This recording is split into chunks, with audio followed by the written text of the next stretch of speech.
Ustaz Yusuf Mansur mengabarkan kondisi kesehatannya yang tengah terbaring lemah di Rumah Sakit Pusat Angkatan Darat (RSPAD) Gatot Subroto, Jakarta Pusat.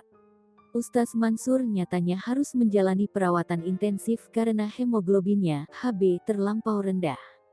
Hal tersebut diungkapkan Ustaz Yusuf Mansur melalui akun Instagram pribadinya @yusufmansurnew, Rabu, tanggal 21 Juli tahun 2021.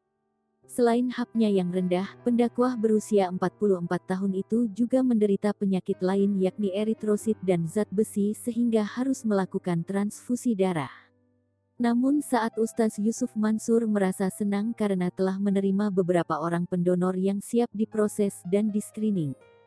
Dengan adanya bantuan tersebut Ustaz Yusuf Mansur merasa bersyukur karena masih ada para penghafal Quran dari seluruh penjuru dunia yang ingin menyumbangkan darah mereka untuk dirinya. Di antaranya ada Syekh Baleit, Maroko yakni seorang penulis kaligrafi Al-Quran kerajaan Maroko dan Yordania. Sontak Ustaz Yusuf Mansur merasa tidak menyangka jika saat ini darahnya akan menyatu dengan darah dari Syekh Baleit. Terakhir, Ustaz Yusuf Mansur meyakini bahwa darah yang mengalir dari dalam tubuh orang soleh akan sangat berpengaruh dalam kehidupannya.